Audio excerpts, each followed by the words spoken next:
Yo, what up? We're live, everybody. Welcome. Why are you waving? What are you doing? I'm waving. I'm being nice. It's a I don't know. It's a common gesture. Stop to wave. embarrassing me. Okay, it's ridiculous. All right, so why are we here? All right, so let me give you the backstory. So we were supposed to stream, like what, 2 months ago on this very topic, and then you have a cat who's got a drinking problem, and it spilled beer all over your computer on the day we were supposed to stream. On the day of, yeah. It wasn't even my cat. You said it was your my cat. No, it wasn't my cat. We have a cat, but it wasn't our cat. Who spilled beer all over your computer then? That would be Kiki. That would be Kiki. Who's Kiki? The cat. Okay. That has a drinking problem. Okay. I have no idea what you're talking about now. He's a recovering alcoholic now. So listen, I'm just going to go with what the story is. Your cat knocked beer on the computer. It messed everything up. So then I just asked like Joel Correcco, like randomly, hey, you want to come stream? And he jumps on. And so, yeah, we streamed on this topic. And then everyone was like mad at me because it's like, hey, you just took some low hanging fruit. Why don't you attack someone bigger? So like, for example, I've been getting comments for like months going, are you going to do a stream on Esoterica? Are you going to do a stream on Esoterica? Oh, really? Fine, I'll do a stream on Esoterica. Well, under that video, so let me just put up this comment. I got like comments like this. So, why do you always pick on low-hanging fruit, you see? How about you fruit the Esoterica video on this? Oh, that's right. You can't. Oh, God. Okay, fine, I'll do it. Fine, you talked me into it. I'll do it. Wow. So then I was like, now I'll bring Adam back and we'll actually do this topic because they say this, or we get this argument all the time. It's not a well-supported argument. It's based on so much limited evidence from people who constantly demand an exorbitant amount of evidence for the more conservative side of scholarship. But it's generally the idea that in ancient Canaan, Israel, there was a plethora of gods, which we agree, but one of them was just a lower god called Yahweh, who was like a storm deity, maybe a metallurgy deity, maybe a sun god, I've heard. And then he gets promoted. He becomes the high god, the ruler of everyone, and then he becomes the only god. So we argue there's this evolution in the Bible and in ancient Israelite religious views. Yahweh starts out as a lesser deity, a son of El, not El, but he's called a son of El in this view. Yeah. Then he gets promoted and equated with El, and then he's the head of the pantheon, and then all of a sudden he becomes the only god. And we're told that's how we got to biblical monotheism. And you and I are sick and tired of hearing this nonsense. A little bit. I'm exhausted of hearing it, really. So that's just basically the northern hypothesis in view. You've got guys like McClellan, Dr. Daniel McClellan believing it, Dr. Kip Davis, Dr. Bowen, and it goes beyond those three. But yeah, ultimately the northern hypothesis is a competing hypothesis to what we're for, which is the southern hypothesis, which we'll take a look at, a little later. So, but yeah, that's usually the running gag. And to be fair, we're not just saying like there's one northern hypothesis, the idea that Yahweh comes from the north and one he comes from the south. There are a multitude of different views in these different views. But basically what I argue is that Yahweh was just another name for El, always was seen that way, and that's a biblical view that comes in contrast with the polytheistic view in Canaan, and the biblical authors are constantly pushing against this. It wasn't an evolution. It was a revolution, is what I've argued. There was a new idea under someone named Moses. Probably wasn't like he wasn't the first one, as I would say, but he's like the one who sort of like makes it more mainstream. And then that just becomes, that's the biblical view, and it's contrasting with the view in the rest of Canaan. There were multiple gods, and Yahweh is just one of them. So, yeah. And remind me again, what is your background in this? Because you actually have studied the topic at the university. Yeah, so I've got I'm on my second master's right now in Old Testament, literally just the Old Testament. My first master's was biblical studies, which is the general degree at that level. This one's a bit more specific. I already had, it included the languages, so Hebrew and Greek, but it also, the one I'm doing now will include Akkadian and Aramaic.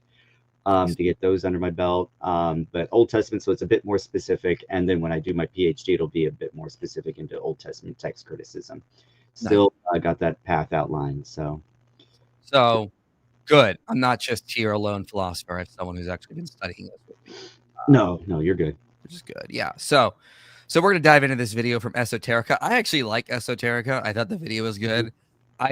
People keep throwing this video at me as if he's sort of just proved he's demonstrated that Yahweh was originally one God and he evolved into a high God. And it's like, no, he really doesn't. He doesn't really even give a lot of evidence. But people keep sending me this video going, oh, you really got to tackle this one.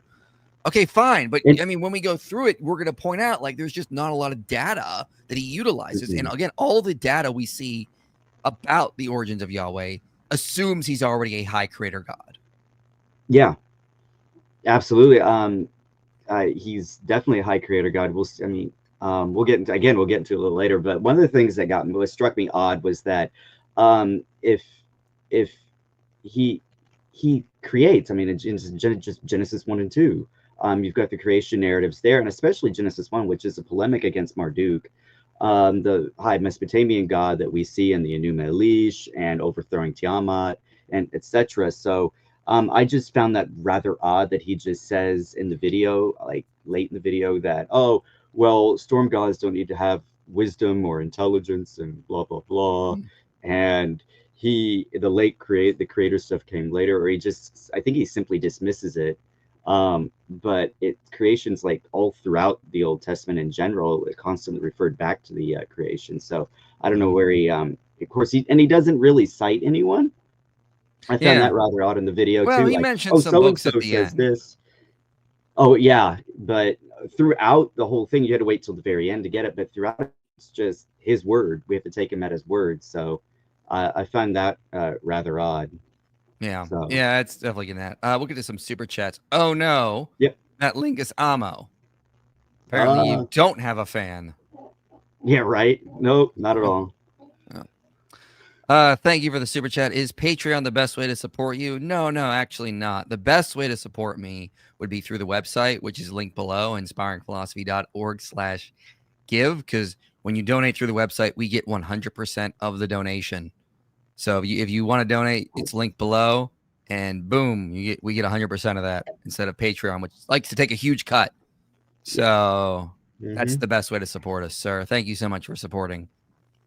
Is it a sin to watch OnlyFans if I mainly watch it to strategize how to evangelize to porn stars, and I keep both hands on the phone most of the time, sir? While driving. I'm pretty sure you're trolling here, because this is obviously a sin, and you're not going to watch OnlyFans learn how to evangelize to porn stars. Stop trolling. We know what you're doing. Oh my. Okay. My grandpa used to say, when it rains, it's God crying. Use your inspiring philosophy to debunk this, Mr. Jones. I can't. It's too powerful. Too powerful of an argument. Of course, he's going to say that thundering is when God's bowling with Jesus, too. You see? I feel like the northern hypothesis is based on the idea that Israel had an inside origin within Canaan. Can you quickly explain the northern hypothesis and then the southern hypothesis just really quickly? So Tyler is actually onto something here. The northern hypothesis stems out. Tyler is Esoterica, right? Is he? You said Tyler. Who's Tyler? Oh, sorry. The super chatter. Sorry, I was like, wait a minute. I didn't even read the name. Sorry. What's going on? So the northern hypothesis, you're right. So the northern hypothesis operates on this, that the origins of Israel came from within instead of without the Levant. So you need that pastoral revolt model is what put forth by, I think, Dr. Finkelstein, who came up with that first, or maybe someone before him.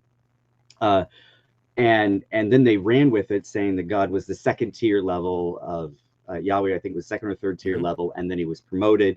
And then you see him usurp Baal, and then the epithets and blah, blah, blah. But the problem, the whole thing is, with the northern hypothesis, is that Yahweh is non-existent in that area. So as opposed to the southern hypothesis view, which is the idea that the origins of Yahweh worship started in the Sinai Peninsula with Shazu, And this is based off of some, we're going to get into this a little later, but this is based off of some ancient texts. If we use the DH, the documentary hypothesis against it, Judges 5, Exodus 15, they mention, Exodus 15 along with the Exodus 14 with the Kaddish poem and the bulletin, which I think some of your viewers would know about that from your past videos.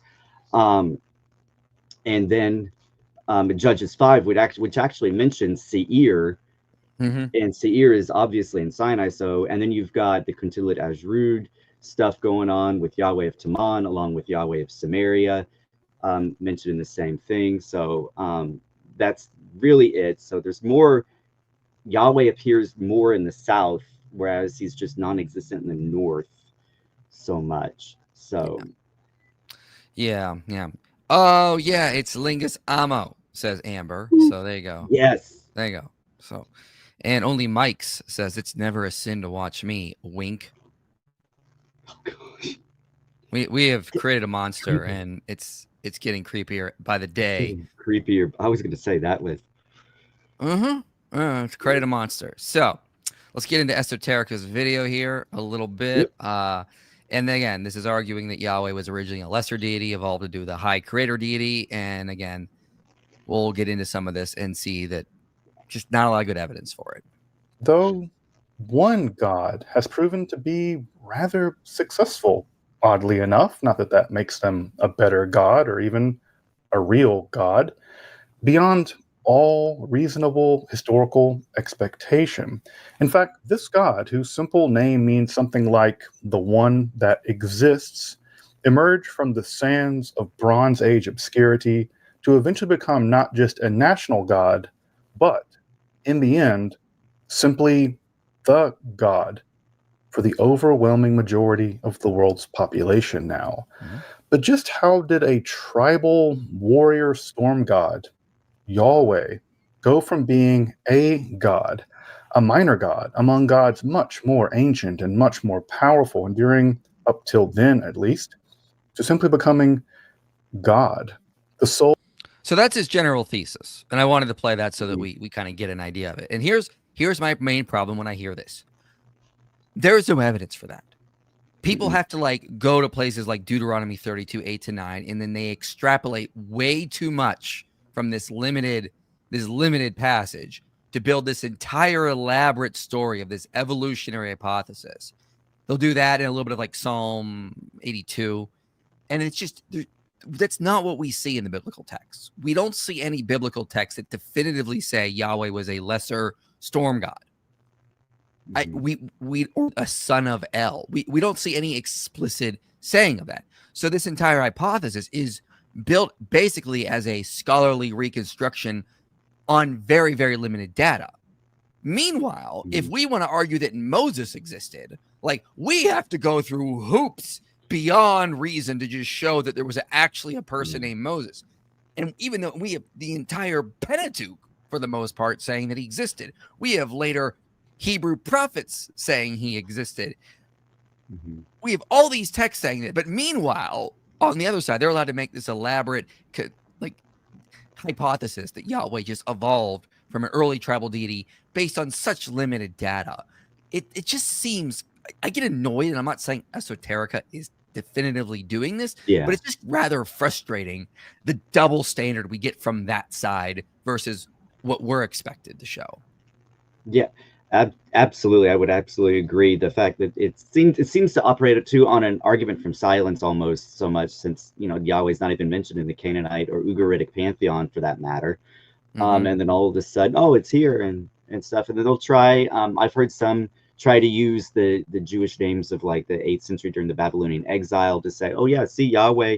Theophoric names in the Babylonian exile. See, this is Yahweh. This contributes or this supports the Northern hypothesis view, which again is based off limited data. So it's the same thing. And when we apply it to Moses, and it's like Moses never existed because their name's not attested anywhere extra biblically, and they're making the exact same claim with this, at least with this. So. Hey, you know what's also not attested biblically or extra biblically? The idea that Yahweh was a storm god. Yeah. But I That's mean, it. again, That's it. the double standard. They can construct Double that out standard. of little to no data, but no, you can't say Moses existed because he's not mentioned outside of the No. biblical text. It's like, No, not at all. No, do you not can't. see how your methodology is crap. It's absolute crap. But That's anyway, for sure. and Yeah, again, but we digress. I'm not directing this at Esoterica. I'm directing it at a lot of people who've used his video and have argued this. Because again, I think he's taking a more modest approach, I'd say. So Yeah. here's the next section I want to play here. Without saying that virtually everything I'm going to say in this episode can and would be taken to task by an army of specialists, and can in no way taken to be definitive, because there is simply that little consensus among the specialists. So I wanted to play that just to show how modest he's being. He's not like saying this is definitely what happened. He's presenting it as an hypothesis. But it's unfortunate a lot of people use this hypothesis as if it's a definitive case. This is where Yahweh came from. And as we go through this video, you're going to see there's just not a lot of evidence to support it. No, Yeah. not really a lot. But I do commend him for that, saying that this isn't set in stone. This isn't, I don't know, solid and everything, and that it's open to interpretation. So I did like that he said that. He says after this, the origins of Yahweh are unknown. So fair. But I mean, like, what I would say back to that is, like, if we discount the biblical texts, like, if we just assume the biblical texts are wrong and they were made up later, yeah, but all of our texts on where Yahweh came from support the idea that he was always seen as a high creator deity. Yeah. Didn't start out as like a lesser natural deity, like a storm god, for example. And again, if we're going on like majority, one of the things I found, if you read a lot of like critical scholars, they have a ton of different views on this whole issue. So it's like there really is no consensus on this. And I think it's great that Esoterica is even admitting that. If there's any type of majority, the more conservative scholars would at least favor the biblical hypothesis, but they don't count. So yeah, they can't count because we operate under a bias. And critical scholars never operate under a bias. We all know that. Okay, they're just there to give us the facts. Never. So, all right, let's play this. Tell me when you want to stop. We're going to talk a little bit about the southern hypothesis a little bit here and the origin of the Shash. Okay. Yeah. Israel first appears to enter history on the Mesha Stele. He's the son of Ramses II, like his 13th son, where he claims victory such that the Canaan has been plundered into every sort of woe. Ashkelon has been overcome. Gezer has been captured. Noam is made non-existent. Israel is laid waste and his seed is not. Huru is become a widow because of Egypt. It's perhaps worth mentioning here that the Egyptian determinative on Ashkelon, Noam, and Gezer indicate foreign city. This is the triple mountain determinative, whereas Israel has the foreign ethnic group determinative, though, to be sure, the use of determinatives by Egyptian scribes can be all over the place, kind of arbitrary. The southernly geographic placement... All right. Okay, that's just not correct. The use of determinatives isn't really arbitrary, and on the victory stele or Israel stele, whichever you prefer to call it, we're fairly certain, or at least Egyptologists are fairly certain, that the determinatives there for it's the mountain determinative with the three humps or whatever that he's talking about, versus the city or the nation determinative, or the non-nation determinative. I think it's the people with the stick. So I should have looked that up. I didn't really look up the determinatives. That's my fault. But on that victory stele, which is actually, we're fairly certain that the determinatives are correct in that particular stele. They're not arbitrary. They just don't. The scribes didn't really just throw it on there. So I just wanted to point that out. Okay. So let's continue on here. Let me know when you want to stop again. Placement may also be important, though. Note that the Israelites that Merneptah claims to annihilate aren't actually associated here with the Shasu. So that's interesting. And of course, their God, the God of Israel, and none of these gods is mentioned here. The first historical archaeological link between Israel and Yahweh as a god dates to much, much later in the Iron Age. where the 9th century BCE Mesha Stele, Victory Stele, brags of dragging vessels of Yahweh before Chemosh as the Moabite kingdom rebelled and escaped Amorite Israelite hegemony in the region. Thus, it seems that southern Levantine nomads and raiders were associated with Yahweh, perhaps as a kind of theological Pause right here before toponym. because he's go going to go into what the Shazu could have been and everything. So he's describing the Mesha Stele, which I think is out of 2 Kings 3, in which the northern kingdom tried to keep their vassal Moab, or not Moab. Yeah. Sorry, I'm going off. You have Israel. They tried The to keep Moab Moab. as a vassal, and they failed. So I did want to point out that it's uncontested that this is Yahweh in the Stele. But that was it. I'm sorry. I'm just trying to figure out what to say now, or just hold off until later. That's all. Okay. And that by the 13th century BCE, an ethnic group known as Israel, at least to the Egyptians, existed in a similar area, and that by the 9th century BCE, the Israelite house of Omri seems to have had Yahweh as an important, probably as their national god, as opposed to the Moabite Chemosh, before which those vessels, the aforementioned vessels, were dragged. Now, given the paucity of the archaeological record, which was basically that, what can we glean from our other surviving body of evidence? That is to say, and real quick, in the archaeological record, there is nothing that says Yahweh was like a minor deity. He's a national god in the Moabite stele, a national god of Israel, which would align with what the biblical corpus presents. He is this high creator god who's also become the national god of Israel. Say, Israelite literature as edited and compiled into the Hebrew Bible about the origins of Yahweh, or what we might call primitive Yahwism, or the cult of Yahweh before its assimilation into the Canaanite heartland, the Canaanite cult, and the Canaanite pantheon more generally. Now, to do this, it appears that the best methodology would be to take the earliest linguistic strata of the Israelite literature as it appears in the Hebrew Bible, especially the Song of the Sea at Exodus 15, 1 through 18, Judges 5, or Devorah's Song, Psalms 18, 29, 68, Genesis 49, among other scattered memories of very linguistically archaic mentions of Yahweh and his cult. From this, a rough sketch of primitive Yahweh can be made. It appears that the deity's original heartland was Seir, Edom, Teman. What's that?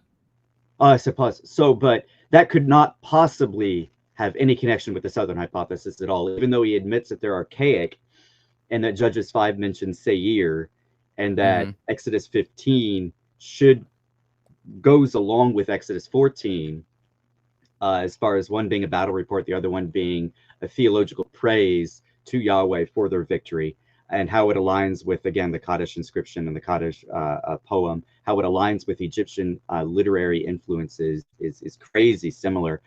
But he reverts back to saying, oh, it's a Northern hypothesis thing, even though these are archaic linguistic references to Yahweh in each of them: Genesis 49, Judges 5, Exodus 15, what do you say? Psalm 60.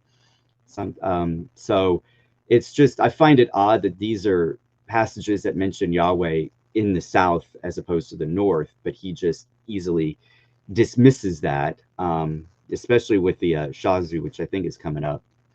Yeah. So one thing I will say is, like, if we look at but he also in the early texts, we don't see any indication that Yahweh is anything but a high creator God. Like, we go to Numbers 23, he didn't mention, but a lot think this is a very early text. We go to verse 8.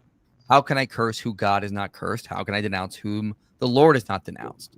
Now, this is parallelism. You can see prior, we have Jacob and Israel. We have Aram Balak, king of Moab. So it's the same. It's the same there. It's the same here. And then in verse 8, it's the same. But interestingly, verse 8 does not say Elohim. It actually says El here. So how can I curse whom El has not cursed? How can I denounce who Yahweh has not denounced? Right here and then, in this really early text, we already see Yah and Yahweh and El being equated. Same with passages like Psalm 29. It says, the Lord reigns enthroned above the flood.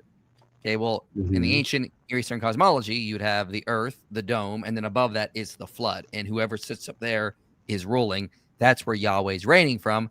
That implies he's already seen as the high ruling deity. So here's my biggest problem with this is we look at the archaic texts.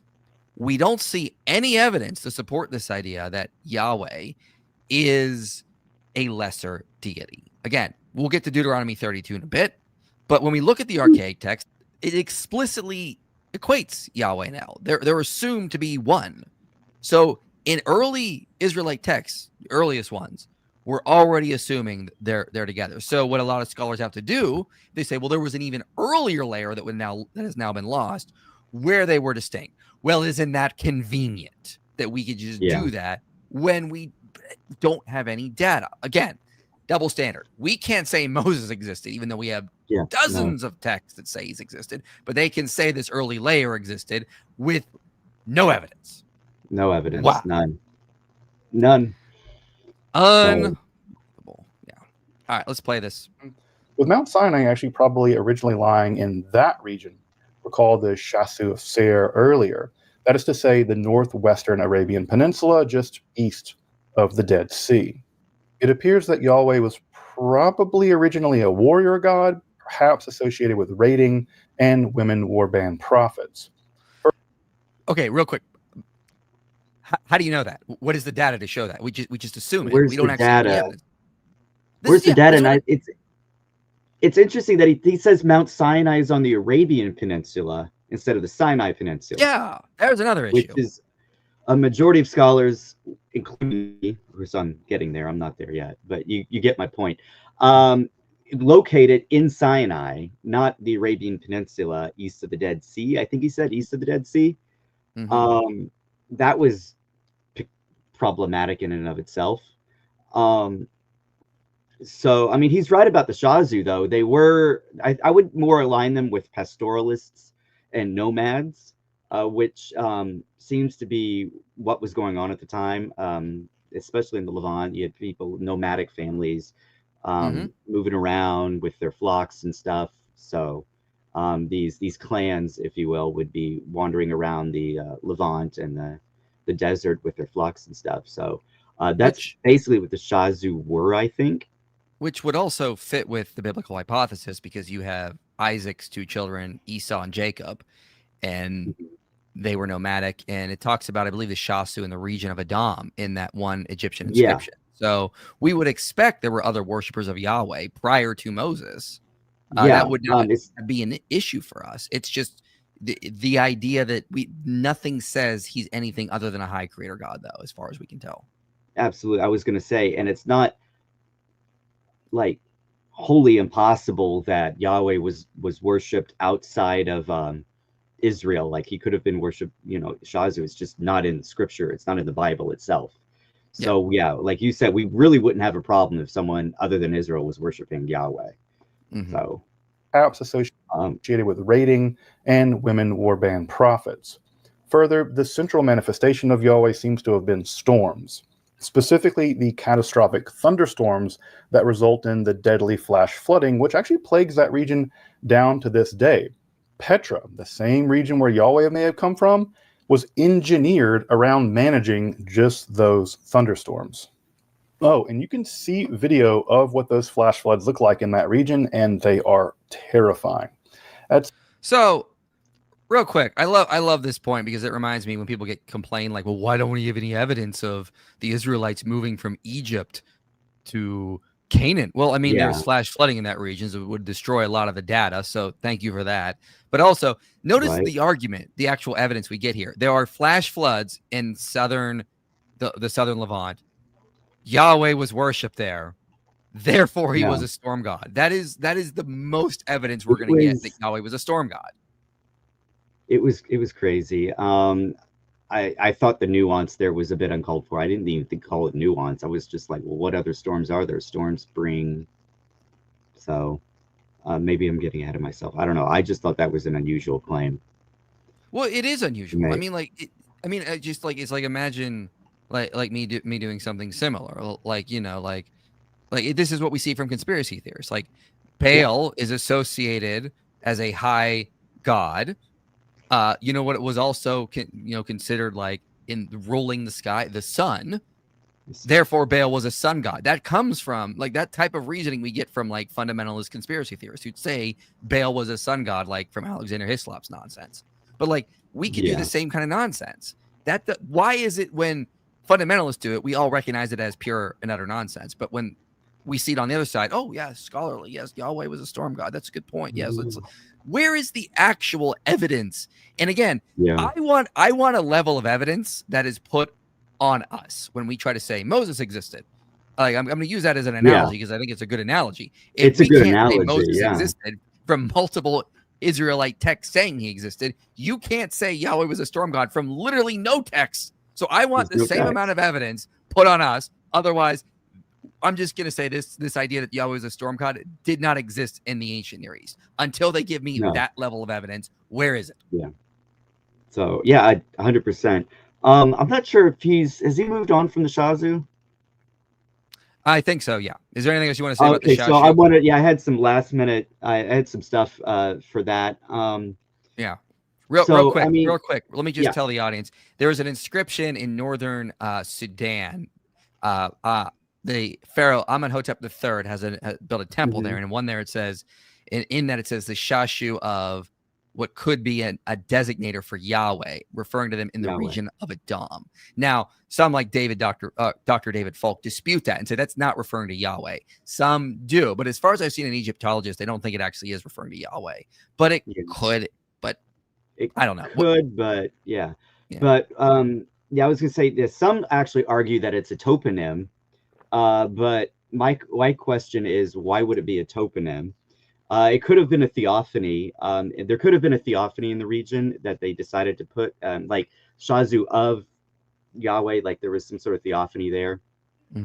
Because, oh yeah, by the way, before we go on, there's also another inscription at Amara West that also dates to the reign of Ramesses II. And it also includes things like Seir and what could be Yahweh on that as well. So you got two extra biblical inscriptions in Sulev inscription in northern Sudan, and the Amara West inscription that dates to the reign of Ramesses that both include, I think the second one includes Seir, and they both include Yahweh itself, or a possible Yahweh. I don't want to say, oh, it's 100% Yahweh. So the reason why I bring up the whole, I got to find it here.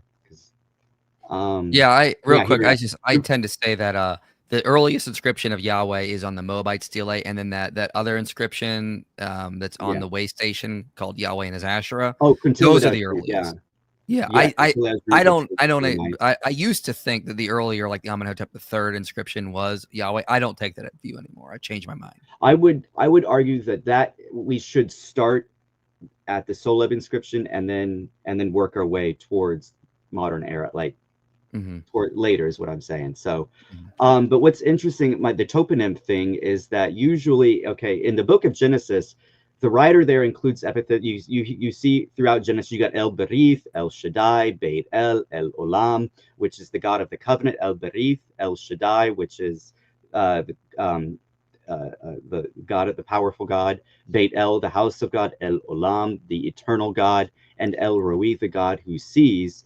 And these are seemingly attached, at least according to Dr. Theodore Lewis, these are attached to locales in the region of the Levant, leading Lewis to argue in his book on the origin and character of Yahweh to claim that it is more likely revealing theophanies. So you see a deity, a name attached to a locale.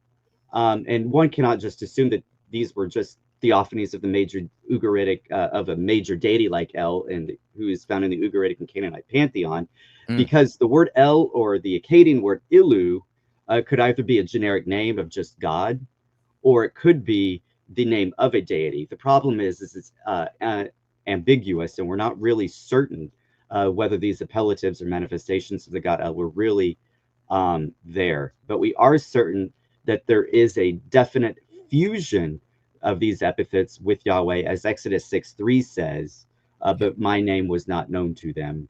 So I got more on it, but yeah, I don't want to. No, that's a good point. We tend to see the name El or the word El. We tend to assume that it's referring to the god El. But as Lewis points out, it could just be referring to a deity, because that was also a word for a deity and a name. It could be kind of confusing. So thank you, ancient Canaanites, for messing that up for us.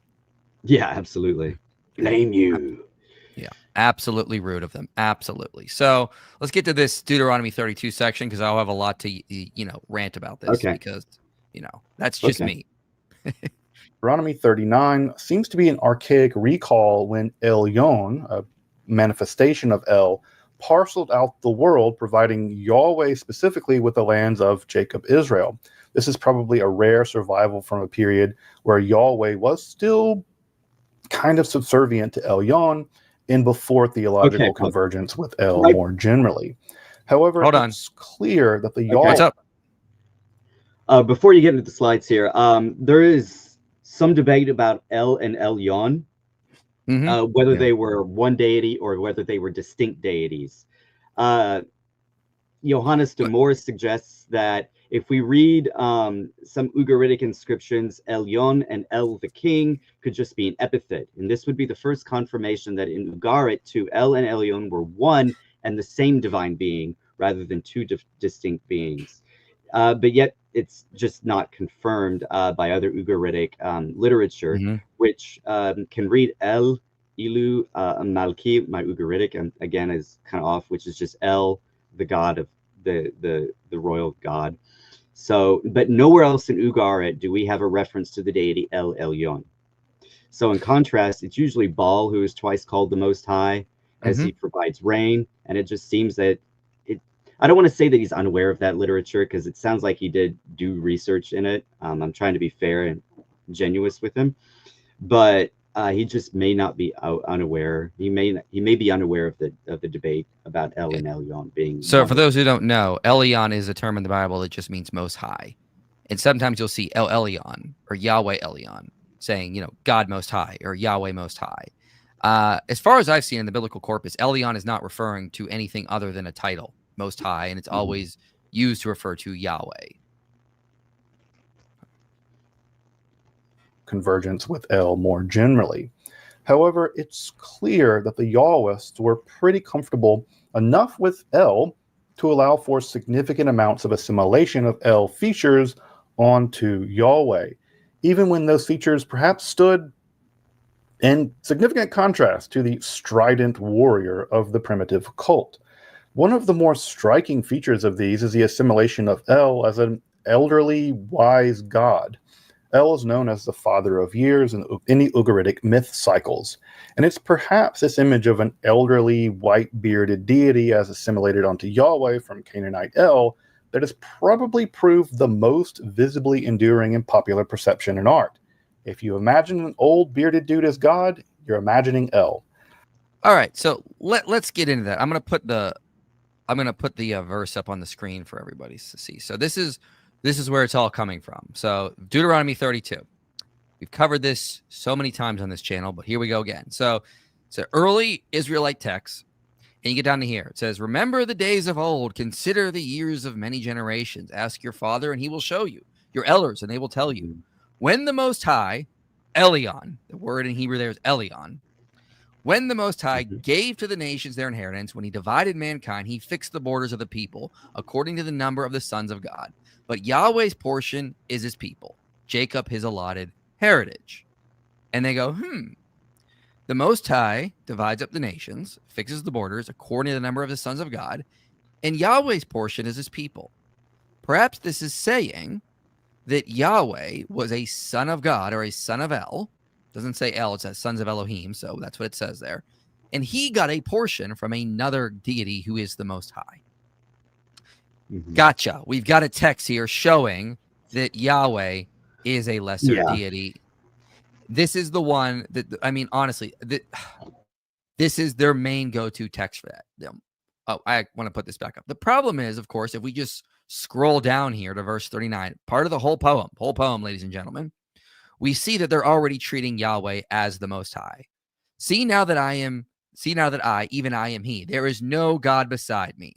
I kill, I make alive, I wound, and I heal. There is none that can deliver out of my hand. So the author of the poem is suggesting that the top dog, the top God, I guess you could say, is Yahweh. This is what Yahweh is saying in there. Therefore, when we look at verse 8 and 9, it's probably more likely that they're saying, like, when Yahweh, a.k.a. the Most High, gave the nations, he basically divorces the people, gives them out to other deities to rule. But he keeps Jacob or Israel as his own people. That seems to be what that is saying there. So with that, I'm going to present some slides here, and we're going to get into some of this stuff here because there's a little bit more going on here. So first thing, I have the right slides? No, that's the wrong slides. Okay. I grabbed the wrong slides, folks. Give me 1 second here. I knew I was going to do something wrong. Crap. Where did Lingus go? He must have got kicked out. Anyway, he'll be back. Here we go. All right. Now I've got the correct slides. So let me put my slides up here. So I'll start with this. So in the book, Only One God, they point out that later a lot of names, El's epithets, are constantly given to Yahweh. So they say this revival of El's names and epithets in the exilic and post-exilic theological vocabulary is only explicable in the light of the tenuous, never broken tradition that El Yahweh is in the end and was identical with the patriarchal El, the God of Israel. So right there, we see this idea that they were just assuming that El and Yahweh were one, and they had no problem using his epithets and titles for him. Also, Carl Vandertoorn, I believe Carl Vandertoorn authored this chapter. He says, it was often argued that originally Yahweh was much more like El than like Baal. In the patriarchal narratives of Genesis, El names such as El Olam, El Elyon are frequently used as epithets of Yahweh. Various scholars have drawn the conclusion that El and Yahweh were identified at a rather early stage. This identification is sometimes explained by assuming that Yahweh is originally an El figure. So again, seems more explainable. It seems more likely that El and Yahweh were just two names for the same deity. Now, again, here's the passage in Deuteronomy, and they always go to this. But even someone who believes that Yahweh was originally a son of El has this to say. Otto Eichfeldt said, the author of the song, it is true, when speaking of Yahweh's relationship to his people, avoids probably intentionally the application of the hitherto used active verbal form. And so does not directly say that Elyon gave Israel or Jacob to Yahweh as his portion, but is content to establish the fact that Israel has become the property of Yahweh. So this verse, this passage, does not say Elyon gave a portion to Yahweh. It just uses a passive sense to say that that portion has become the property of Yahweh, not that anyone directly gave it to him. So that's important. And again, we've mentioned Deuteronomy 32:39. It already assumes Yahweh is the Most High. Now, again, scholars who do not agree with, who actually do argue that Yahweh was originally a lesser deity that evolved into a high creator deity, have this to even say. Mark Smith says, despite possible appearances to the contrary, the composer did not intend any picture of polytheism with his renderings of verse 8 and 9. In fact, he likely thought of El and Elyon simply as two of Yahweh's titles, and not as a separate god, El. The implied reference to the multiple divine sons likely did not bother the composer of the poem. In the wake of the identification of Elyon as a title of Yahweh, the divine sons are only implied in the text at best. It was probably easy for the composer to pay little or no attention to this matter, as this was a standard trope of divinity that the composer had inherited. Thus, this passage shows something of an older worldview of translatability of the national gods, even as it ultimately rejects it. So what he's generally saying is, yeah, Mark Smith's view, his hypothesis, is that originally Yahweh was a lesser deity. He was then upgraded to be the high God. But when the composer wrote Deuteronomy 32, that theology isn't in view. He's already assuming they're one and the same. So if there is that earlier layer somewhere lost in the past, maybe. But that's not where Deuteronomy 32 is trying to suggest. You could compare this to Acts 17. Okay? Even if the composer of Deuteronomy 32 is borrowing from some older layer where Yahweh was seen as a lesser God, Paul does something similar in Acts 17. He takes the work of Aratus, the Stoic philosopher who was a pantheist, and says this is actually about Yahweh. So maybe that's what the composer is doing here. Oh, our ancestors or these other people thought Yahweh was really some lesser deity, but really he is the high God. and we're just doing cultic competition here. So Deuteronomy 32 is not at all suggesting Yahweh was a lesser deity. That's never the intention of the author. Likewise, Michael Hunley says, in this quote, thank Joel Correcco for getting me this quote. It says, some scholars even suggest that El was the original God of Israel. For example, the nation is called Israel, not Israel or Israel Yahweh. In places, El may be identified as the patriarchal God and the God of the Exodus. Such an association is reasonable given El's prominence as the high God at Ugarit, likely regionally and in the nearby Ammon. Whether or not we posit an original distinction between El and Yahweh, the text clearly identifies El with Yahweh.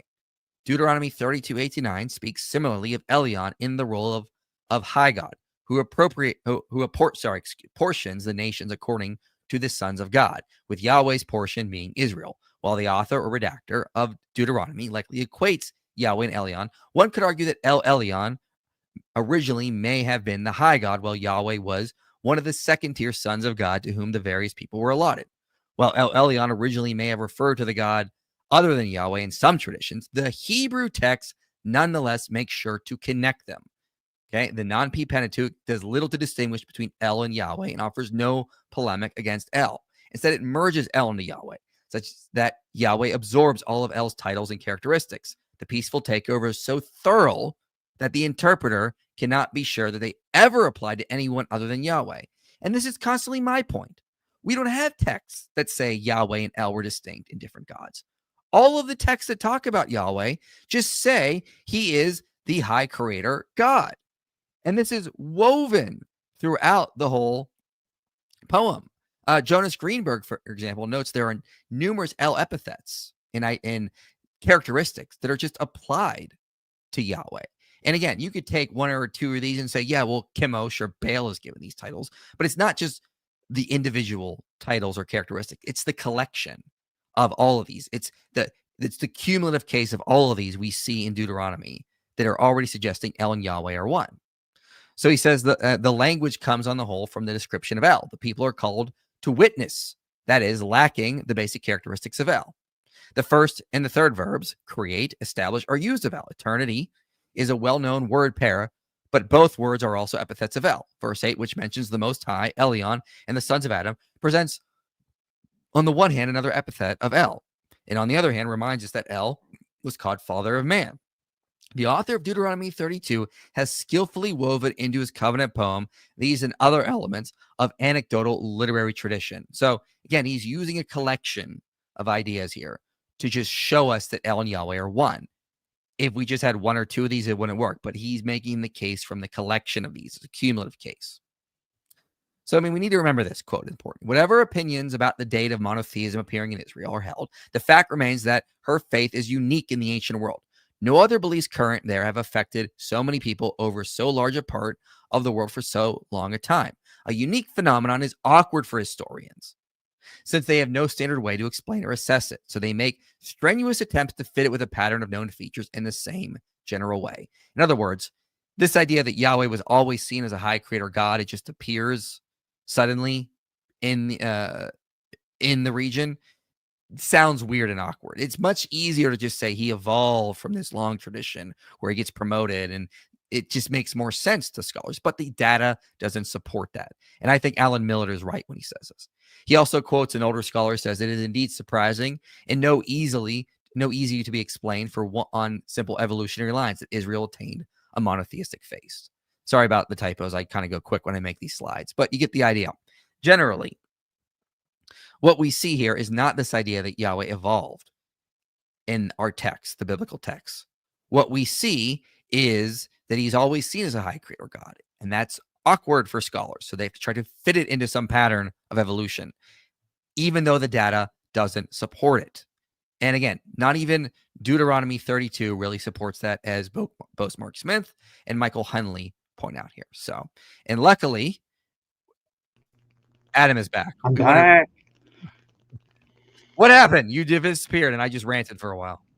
It's all good. My internet connection apparently dropped, went black. I've got the router right here, and it just went. So, well, if it happens again, I'll just take over the show and run things as I normally do. Right. You're welcome. Holy crap, that was crazy. Yeah. Anything you wanted to add about the Deuteronomy 32 section? No, that was excellent. Mhm. I've got nothing on that one. Excellent. Yeah. Blew you away. I get it. Yeah. So, all right, let's take a couple super chats and then we'll get back into the video here.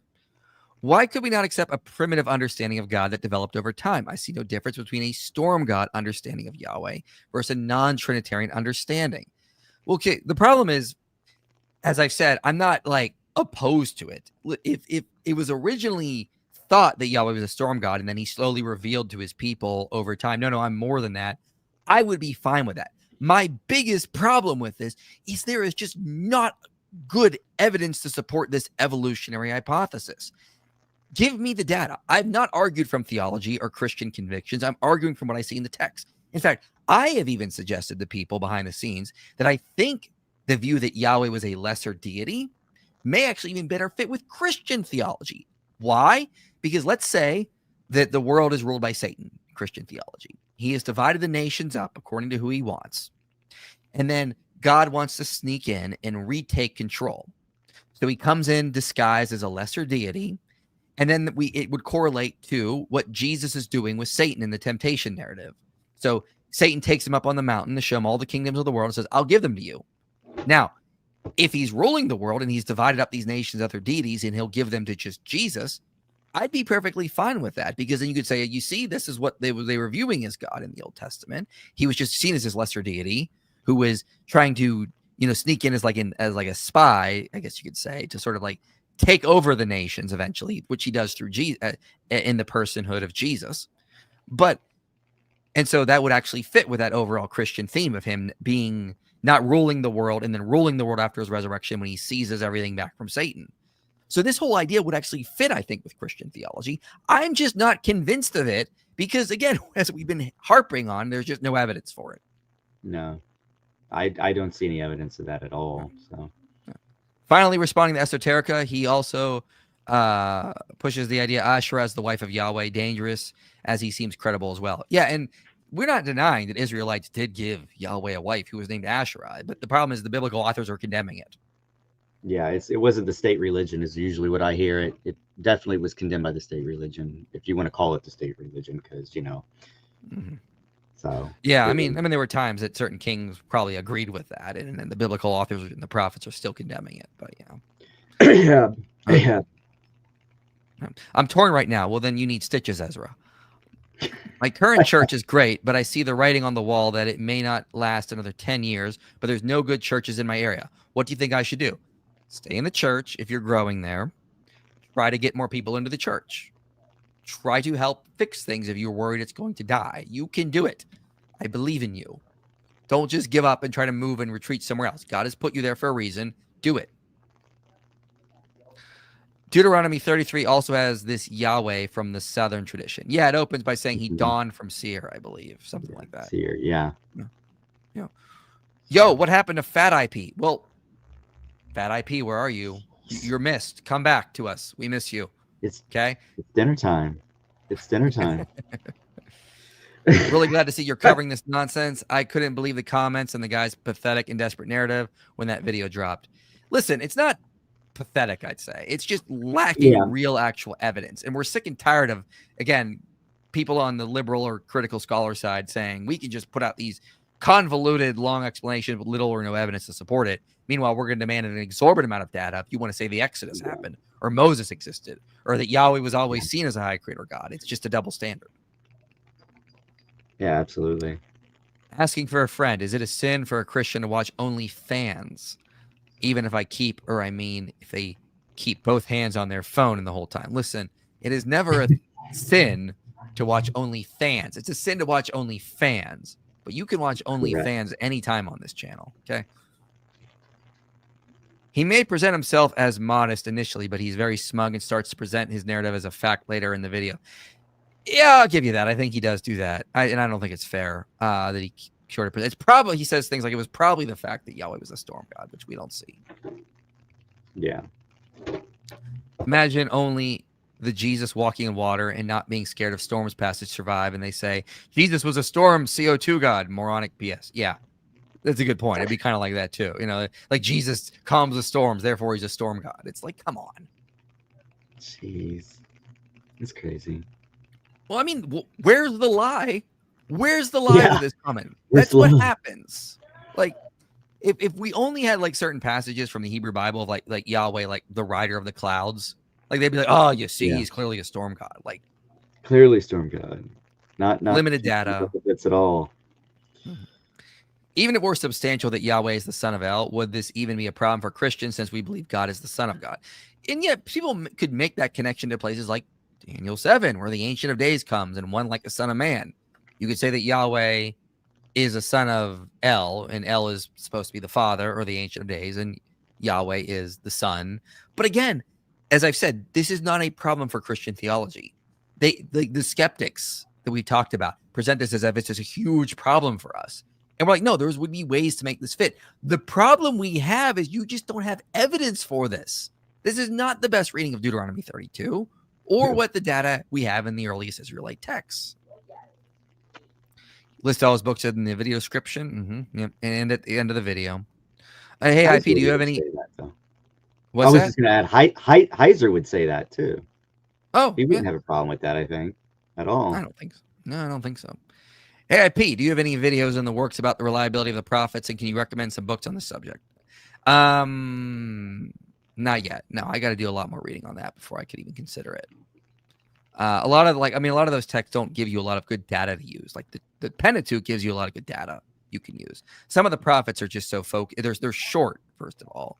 Like Obadiah is like a page. Like, so you got to look at certain things. Maybe I got to look more at what some scholars have said about that. So glad you're covering this video from Justin Sledge. I listened to it and thought, I bet IP could school Justin on this topic. Well, thank you for your confidence in me. I don't know if you keep up with pagan YouTube, but it's a crazy place of far-right racists and radical leftists who believe in trans Vikings. I believe it. Okay. Well, all right. Good believe it's there. I'm a channel member, seen one of your member-only lives Q&A, and you said that your next debate opponent could be some type. Yep. I'll announce it when we have everything nailed down. But we'll probably have some more debates prior to that. Okay. The big one in like October. The chat is blowing up with people saying there were two Yahwehs at creation. El is is Elohim's father, etc. You should clearly all of this vocabulary. So there's a book called The Two Powers in Heaven, where it talks about, like in Genesis 19, there are two Yahwehs. Yahweh rains fire from earth, and Yahweh rains from. So there is, and Michael Heiser wrote his dissertation on this. He talks about there are multiple Yahwehs, but they're all still seen as like one deity. And he just sends like an angel out or a messenger who's an extension of himself, who is Yahweh, but not seen as a separate God. And so like Benjamin Sommers wrote the book, The Bodies of God, and says like Trinitarian theology is perfectly compatible with what we see in the Hebrew scriptures. And he's a Jew, so keep that in mind. Anything you want to say about this? No, that was perfectly said. I was just going to say, yeah, anytime it seems like, I can't remember, it's off the top of my head. It had to do with, it was in the book of Judges, and it looks like that God's talking to himself. And I want to say Judge. Which judge was that? I'm brain farting right now, massively. There's a lot of that in the Judges, it's Samson's parents say they seen like the angel of God, but assume they've actually seen God. Yeah. That kind of stuff happens. And you have like in Exodus 3, the angel of the Lord appears in the burning bush, and then the angel says, "I am that I am," or "I will be that I will be," and it's like, oh, the angel gets to claim this kind of stuff, I had a scholar on my channel like 2 months ago, Robert Bowman Jr. We respond to like Dan McClellan's interpretation or hypothesis regarding that, if anyone wants to check that out. Do you maybe know what the oral Torah says about it? No, because it's very speculative what the oral Torah is or how long it existed, Yo, Ellie just dropped the very, very generous super chat, $300. I need like a sound effect I could start like using. Like, what do I have sound effect? Let's see. Use the sound deck. There we go. That's just the standard StreamYard sound effect. I'll just do that. There we go. Should introduce it to David. You should introduce it to David when he says TikTok time to rock. I See if he should, can yeah. use that But it sounds voice like in his- 80s porn music, unfortunately. Oh gosh, no. Where's the We've come lie? full Huh? circle now with that. We've come full circle now with the OnlyFans stuff. Well, thank you for the generous super chat. And on that note, OnlyFans is back. We're not sinful. IP approved. We've created a monster on this channel that is still going, and I'm concerned. Jeez. Y'all need to go to church and repent. You Right. know who you are. But thank I you, wanna do Ellie, some so much things. for the very generous super chat. Yo, Ellie, by the way, I will be in Florida in a few days. Sunday, I am flying. I will put up the things anyone's interested. I'm going to Apologeticon. Why want to come up? Because I can't type. That's why. You're gonna bring up, but I'm going to Apologeticon in Florida, Sarasota, Florida, which should be pretty good. I'm hearing we got a pretty good turnout thus far, which is always good. And let me put up the website here so you all can, if you want to get tickets. It's literally just Apologetic Con. People keep thinking that it's 2 C's, so they're looking for that, and it's not. It's 1 C. People keep typing this up here as if it's 1 C, but it's 2 C. So apologetic, then con.com, as you can see in this area up here. But if you guys want to come out, you can register here. I'll be there. I'm flying in Sunday, and the event is this coming Monday and Tuesday. So hopefully y'all can make it. Hopefully Ellie will be there. He was there last year. So you're going to be there, right? I'll be there. I'll be there. Just getting down there, but I'll be there. Nice. Both days. Excellent. Yeah. So, all right. You ready to get back into this video? Yeah, buddy. All right. Where was I? Okay. Here we go. We're ready to go. Okay. So here's the next section I got. Attached to this elder character is also El's wisdom, a trait not typically associated again with a warrior god. They don't need to be wise or smart. Further, Yahweh's partially converged as a creator deity, but only partially converged. The name Yahweh probably just meant the one that is, or he is, and was primitively not associated with creative powers. Again, warrior gods don't do much creating stuff. And the verbal form to twist his name, Yod He Vav He, into a creative form, the verbal form that we know as the Hifil in Hebrew, it never appears in Israelite literature. Thus, it's unsurprising that a great deal of the creative work in the Bible is typically associated with the divine names like El and especially Elohim. Even note a name like Elkanah, El creates, never really appears with a Yahwistic theoform. We never get a Yahwistic version of that name. Thus, we have a situation where not only are elements of El assimilated to Yahweh, but that the early Israelites were even comfortable enough with a theological identity made between the two. Okay. He seems to be kind of shooting himself in the foot here a little bit. Like, yeah. The Israelites were comfortable with that. And also, if his name meant he is, that sounds more like an eternal creator god, not a storm god. Like, this is what the data, he's talking about the data, and it's not like occurring to him that this kind of like goes against his whole hypothesis. It seems to better support ours, not his. He just seems to be dismissing it. He's like, well, it couldn't have meant like this timeless deity because we already know he was a warrior storm god, so it probably meant something else. That's just circular reasoning. You're assuming the conclusion and then just making the data fit it. The very thing we're constantly accused of. I was also going to add that it seems to be like a play on words there if you read Genesis 4, because you got the same word there with Kana, when Eve says that I've acquired or created a son with the help of Yahweh. That is to say, not Yahweh came down and did, like in the New Testament that he did, but that with the help of Yahweh that Adam and Eve were able to procreate. So you see that play on words a little bit there. So just on that title, that epithet Elkanah, when he mentions Elkanah as an epithet, you do see that in the Hebrew Bible too. So. All right, let's play this next section. Okay.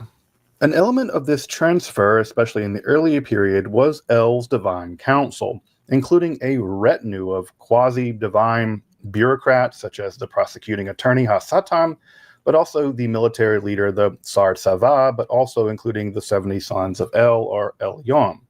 Of course, these sons would also later become demoted to angels as monotheism took root before descending to earth to mate with human women in Genesis 6, and all that gets developed, of course, in the book of Enoch.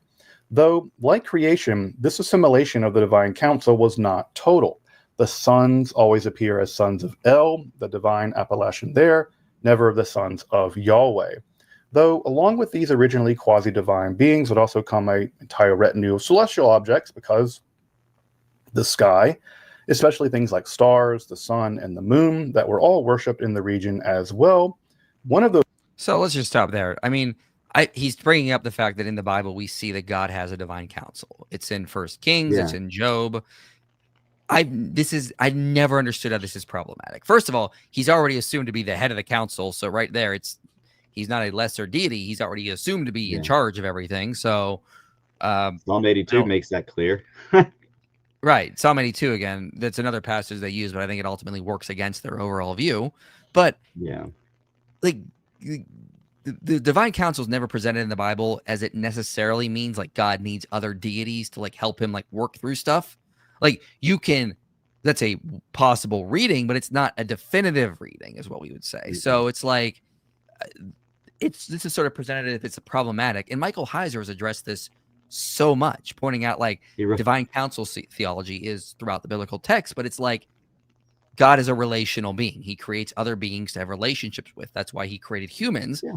Having a divine council does not mean you need the council. It may be because you want the council, which is why humans were created. Absolutely. All right, let me move up ahead unless there's anything you want to add. Not really. Yeah, Heiser. I don't know. Virtually every element of the Baal cultus will intersect with Yahweh and his. So real quick, we're talking about similarities with Baal here is what he's trying to get at. And so this is another argument they used to say that Yahweh was a storm god because he competes with Baal, who's a storm god. Not a good argument, but we'll get into it. Element of the Baal cultus will intersect with Yahweh and his cult, very probably because of just how similar the deities were and how very popular Baal must have been compared with the relative upstart Yahweh in the region. As I mentioned, both gods were associated with storms, especially for their life-giving rains in the region. However, they're both associated with storms of very different kinds. Yahweh was likely associated with the terrifying thunderstorms and flash floods of the southern Arava regions, whereas Baal was associated primarily with the coastal winter storms, without which the arid region would struggle to bloom. Both storm gods, very different kinds of storms. However, as Yahweh settled into the region, the motif of him as a rider upon the clouds, one virtually shared with Baal, would be extended not just to the thunderstorms of the south, but also to the coastal rains as well. So again, this is basically in philosophy. Go ahead. Where? You start. What were you saying? Where does he get that? Baal like weather. Baal and Yahweh compete. Therefore, Yahweh must have also liked weather. Checkmate, Christians. That's why the meme came to mind. So I was trying to do the meme. That's why I look like that. Where do you get that? Yeah. Well, this is something Than and I talk about a lot. Like there's just a severe lack of understanding of philosophy or informal logic in the scholarly community. This is what you would call an association fallacy.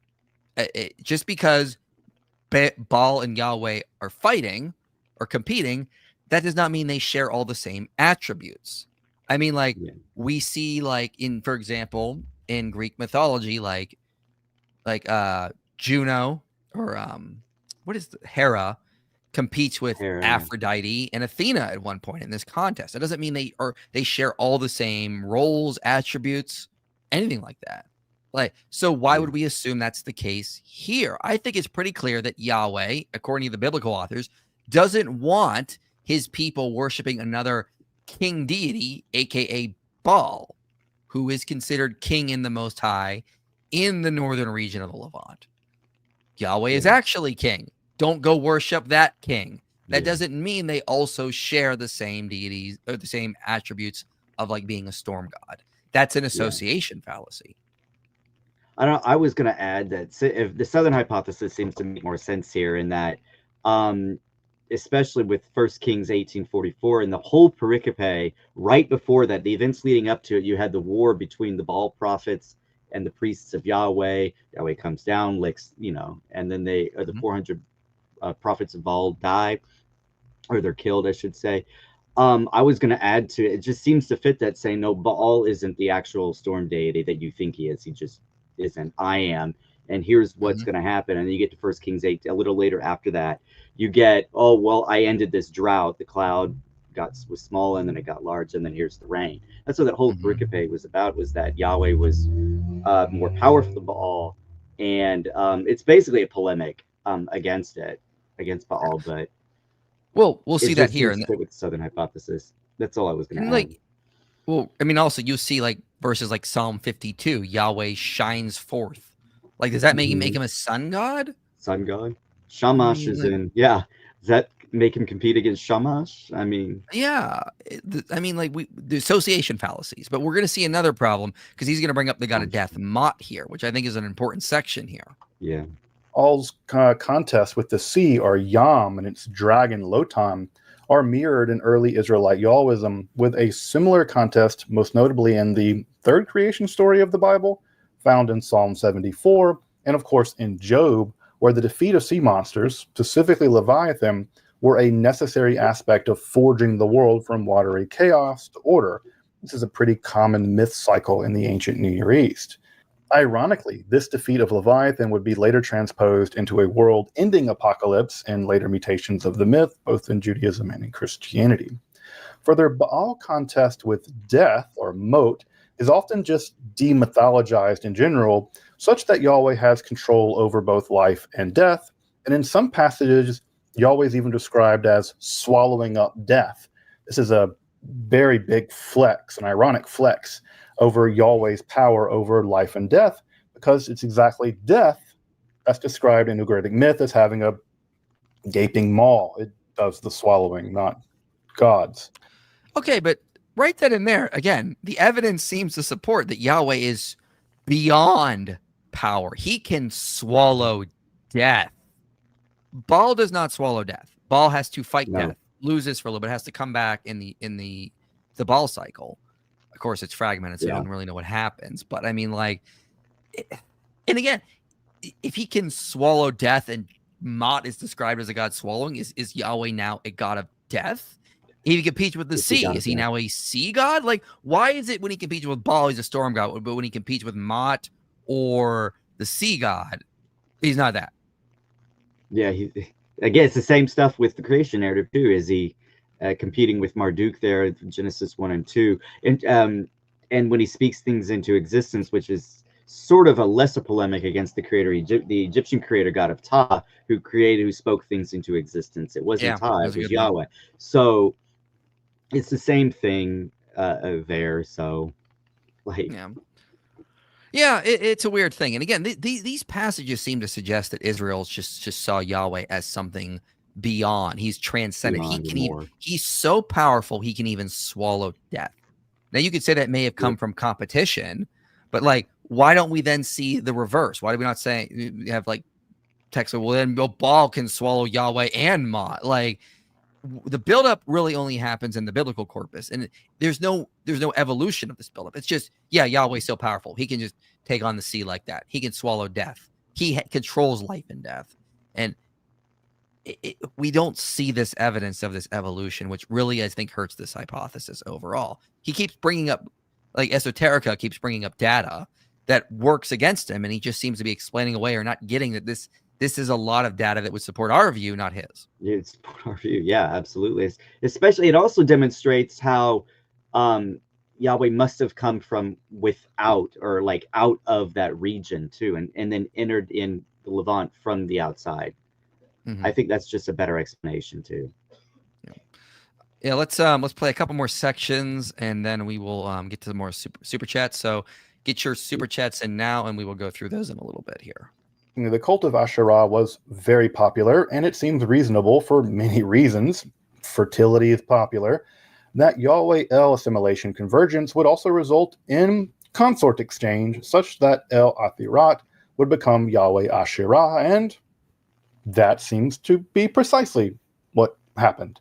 So he's talking about how in ancient Israel, God was given a wife, Asherah, when on his view, Yahweh merged with El, and then he got the wife of El as well, which is Asherah. Oh, of course, not without some hella theological controversy. Several Israelite and Judean kings seem to have placed her cultic symbol in Yahweh temples, and equally stridently, Elijah contested with her prophets and the prophets of Baal and murdered them all, at least according to the text, and Josiah targeted her cult in his Inquisition reforms. Indeed, it's the Deuteronomists, particularly, that have the most deeply concerned worries about the elimination of her cult. Adam, I have a quick question. How do you pronounce that? I always forget how to pronounce this. Which one? Kuntilit Ashrud. Okay, thank you. Kuntilit Ashrud. Her exact status in this period is contested, while the two famous inscriptions at Kuntilit Ashrud and Khirbet El Qom seem to indicate that her status was as consort of Yahweh. I didn't know if I could trust him because earlier he was pronouncing Mot as Moat, and I was like, I don't think that's right, and now I'm confused. So I just wanted to verify. Motu. Well, in Ugaritic, it's Motu. Pesky. It's in Ugaritic. It's what? It's Mothu in Ugaritic. The T's makes a th sound in Ugaritic. Yeah, there's a lot. Yahweh, despite that pesky pronomial suffix, which no one quite seems to know just what to do with, and there is 50,000 volumes on that. One pronomial suffix. The overwhelming concern about her is the adoration of her cult object itself, especially in Yahweh shrines. They may have been okay with Yahweh having a wife, but not her cult object in the same shrine. While we have to acknowledge the paucity of evidence here, it seems reasonable to me that she did function as Yahweh's consort, but that this El assimilation was heavily theologically contested, especially in the South with the more emergent Yahweh monolaters. Okay. So this, again, I think, works against the hypothesis. If they're giving Yahweh El's wife, wouldn't that imply that they just assumed Yahweh and El were the same? Like, when did this merger of Yahweh and El happen? It's just assumed. It's not argued for. I think a good explanation would be the fusion of we've been talking about the fusion of the epithets of Baal and stuff. I think that's what was going on too here in that case. So, additionally, it's interesting that he just outright makes that claim that he thinks that Yahweh did have a consort. The archaeology isn't really good for him in this case. So you've got the seal of Alad Lamu, you got Jeremias's terracotta figurines, and you got the geometric pair of Jerusalem. Now, these three artifacts, the image he uses in his video is crazy because it's the Asherah pole. Or at least we think it's the Asherah pole. So, but it's just a pole. It's not really an image of the goddess herself. But the seal, let me see if I can find it here. So the first one is the Alad Lamu seal, which is it's now in the Bibliothèque Nationale in Paris. It includes a Hebrew inscription which reads, "May God keep you well." And that's found all throughout Ugaritic literature. We see, "May God protect you. May so-and-so protect you and keep you well or safe." So, and it's a portrayal of a two-winged male deity on top of a Lamassu creature, which is a Mesopotamian protector deity, with a divine headdress facing a four-winged figure above a stylized Phoenician, like a volute tree, something like the olive or the tree, the Asherah trees or whatever. Yeah. So the male figure represents an Assyrian-style male deity. The Hebrew inscription leads some scholars to suggest tentatively that the representations on it most likely correspond to Yahweh and his consort in an Ishtar-like appearance. Now, Kiel and Eulinger pointed out that the Assyrian stylistic features are let me see here. I can't write apparently. So Kiel and Euler pointed out that the Assyrian, Urarturian, and Phoenician stylistic features lead them to the conclusion that the Hebrew inscription reflects a local interpretatio Judaica, which is just a Jewish interpretation, fancy way of saying that, who may have made a connection between Yahweh and Asherah because of the constellation of images with the cherub and the stylized tree. If you, I couldn't find the image unless you can find the image for it. It was the Aladlamu seal. That's fine. Yeah. Scrolling down here because of all this other stuff that I put in here, I went really overboard with this. Sure did. Suffice it to say, yeah. But suffice it to say that the religious significance is complicated on the seal because it first must take into account the engraver's cultural symbol system as well as the owner of the seal. And the name would have been added later and only as a result of the economic transaction because the seal denotes ownership and propriety. So in his final summation, that is it Uhlinger's final summation about the seal representing Yahweh and Asherah, he says the seal remains unique for the time being, but we have no other documentary evidence to test that it is Asherah as a consort of Yahweh. The other one would be the Ur-Jeremias terracotta figurines, which are a little more famous. Again, the same conclusion. We're not really sure, so the evidence seems to be lacking in that one. And the third one was the geometric pair of Jerusalem, which are two humanoid figures with a conical headdress. Again, it's just the same. It's inconclusive, or there's not enough evidence to support the claim that these three archaeological artifacts support the argument that Yahweh and Asherah were consorts. So, yeah, and the one thing I would want to tell people is this. Hold on, we're writing something down. I forgot. The one thing I want to tell people is this. When we're looking at this, we don't see any data that shows, again, as I've said numerous times, that Yahweh evolved. We do have good models, though, for how it could have started out under like Moses, this idea, only worship Yahweh, and then it evolved into an idea where, no, we want to include more of the other gods and make this pantheon a little bit more elaborate, kind of reduce his power. If we just compare it to the rise of early Christianity, our earliest texts speak of basically Orthodox theology. Then as time went on, Gnostics come around, different Gnostic groups, and they go, well, we don't really want Jesus to be like the God. We want him to be sort of like another God among like the pantheon of these aeons we have. And then we'll just take the God of the Old Testament, separate him, and he becomes an evil God. And we're going to combine all this Greek theology because it's going to be more fitting for us. You see how that kind of works? They take the Christians' idea, start syncretizing it with ideas we're getting in Greek philosophy and Greek mythology and various ideas out there, and they sort of make this quasi-Christian idea that we get these various Gnostic groups, and there were many of them, and the Christians pushed back on them. Something similar just could have happened in the ancient world in Israel. Started under Moses, very simple. This is the God, this is the covenant, worship only him. And then they move into Canaan, and they go, you know what? No, I think we're going to worship this God too. I think we're going to reduce him to like just a king God who's got a wife, and he also does this other stuff that's heretical. We see that happen constantly, like in the world. Like we see, for example, when Islam moves into Kazakhstan region, they combined it with a lot of ideas of shamanism and ideas that are typically heretical in Islam. Andrew Lang was an early scholar, so was Wilhelm Schmidt, and both of them argued that when we do see evolutionary views of religions, they actually evolve more from monotheistic views into more polytheistic views. And they presented a lot of evidence from anthropology to support that. See my video, The Case for Ancient Monotheism. So there's actually a lot of data to support that tends to be how the evolution goes. We don't have a lot of data that supports the idea. You start with a bunch of gods, then you move to henotheism, and then the monotheism very slowly, which is what we need to show for this to be the case. So it seems far more likely that given the data we have, given analogs we can draw from, it seems more likely that what happened is the biblical view. They start under Moses, worshiping this one God. They're rebelling immediately under him, but then they rebel even more after Joshua dies, and they make it even worse. And the prophets have to keep coming, correcting them, going, no, this is not the covenant Yahweh set up. Fix it. Why can't that be what happened? Why do we have to have this evolutionary hypothesis? Yeah, absolutely. Yeah.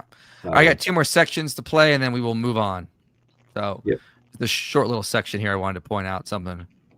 Or your goddess Anat seems to play. So he's talking about another goddess named Anat. Let me just back up here a little bit. Anat was a warrior goddess in the northern Levant. In very archaic sources, there in the Song of Devorah, the fertility and warrior goddess Anat seems to play basically little to no role in this period of the development of Yahwism, and maybe just in the whole cultic environment of Canaan. Though the bloodshed imagery associated with Ugaritic Anat, her wading through blood and gore and decapitated heads rolling about her feet and dismembered hands flying into the air about her like locusts. This needs to be a metal song. Why isn't there a metal band called Anat? You see very similar kinds of depictions of Yahweh delighting in warfare and carnage in the Song of Devorah, but honestly, I would just suspect that primitive Yahweh and Anat actually would just have made a better couple than Yahweh and Asherah, given their proclivity to massacring people. Okay, so real quick, God Wow, punishing sin does not mean he delights in it. That's an assumption that you've read into the text. And also, again, this is shooting himself in the foot. If Yahweh was originally this warrior storm god, they paired him. It would have made more. He's right. It would have made more sense to pair him with Anat. They didn't, though. So what does that tell you? That he doesn't love bloodshed. That and also good point. Yeah, that's a good point. But also that he was a high creator god, not just a warrior god who's going to be paired with a warrior goddess. This kind of works against the whole view. So again, it's like all the evidence he keeps bringing up seems to work against him, not for his view. No, not at all. No. So let's finish up here and then we'll get to some more super chats. So get them in now, ladies and gentlemen. Just put them in and they'll go into a queue and we'll get them all. So we will not miss one. So if you want to put one in now, that'd be the best. Let's go play this last section, and this basically is conclusion here. Yeah. All in all, what we have is a complex, non-linear process whereby primitive Yahwism and Yahweh become implanted into the post-Bronze Age collapse of the area of the Canaanite Israelite highlands, becoming the chief, though not the sole god of the emergent Israelites. Again, this is the famous henotheism of the period, and he becomes a core aspect of their emergent national hegemony in the region. The earlier period is marked by theological convergence and divergence, assimilation, and conflict, all with the local Canaanite cults and their gods, with a tendency towards syncretism in originally the more affluent northern areas, but this earns the ire of both the southern Yahweh partisans who may have been already on the path or developing in the direction of monolatry and anaconism, along with a small fraction of northern prophet shamans. With the destruction of the north in 722 BCE, the northern Yahwist refugees would be absorbed into the more anti-syncretistic, anaconic, and Yahweh monolatrous southern cult. This would develop in fits and starts until the rule of Josiah and the Deuteronomists, whose reforms, or better, inquisition, not only sought out to eliminate non-Yahweh worship from this kingdom, but also non-Jerusalemite Yahweh worship. Again, theology and politics are the same thing here, and centralizing one centralizes the other by necessity. Hence the destruction of even Yahweh shrines in the region, like that one that was torn down there at Tel Arad. With the 6th century BCE exile of the Judean elites, who were probably majority Yahweh monolaters or even early monotheists maybe, the theology of the exile and the post-exile would represent a massive shift from a parochial Judean god to a singular cosmic god with a clear expression of monotheism first emerging in texts like Trito Isaiah. Okay, so again, that's just, a lot of that is just sort of asserted like ad hoc. Yeah. What's the evidence? It is asserted. It definitely seems asserted. I don't even know where to begin, to be honest, with that. So, well, I mean, like here's the thing: why would Josiah just decide to suddenly change this and start moving in this direction? Yeah, why would you do that? And there's evidence of there's evidence of monotheism prior to that anyway. At least you see the correction always. They Judges and Joshua, especially in the book of Judges, where you see the people falling away from Yahweh worship and worshiping other gods. You even see that in the I think in the wilderness. But you see them always falling away from two other gods, and then there's a judge that brings them back around. That's why it's cyclical in Judges. Like they fall away, and then a judge brings them back to Yahweh worship. So it seems like the idea is always going to be monotheism. Now I get that they fell away and started they became polytheistic, which seems to be a recurring theme throughout the Old Testament, because again, they're coming out of Egypt where they were worshiping all these gods. So when you get to the covenant, and then they seal it with the meal and say, we will follow all your commands, God knew that like they were going to fall away. I mean, it was in their nature to actually do that anyway. So but they were supposed to be monotheists the whole time. It's just you see that battle in the Old Testament with that. So just to strictly label them as anything other than monotheists seems problematic. Just so everyone knows, I have a video coming out next month. Did Josiah write Deuteronomy? This was originally supposed to be a 21-minute video, part of the video I just uploaded, the Torah's True Age. But it was getting so long, I divided into 2 videos. So I'm going to give more evidence that Deuteronomy is pre-monarchic and very old. I've saved that data for this video. And so I'm going to be arguing against this idea that the Deuteronomy comes about during the time of Josiah. I'm going to argue it's prior to Josiah.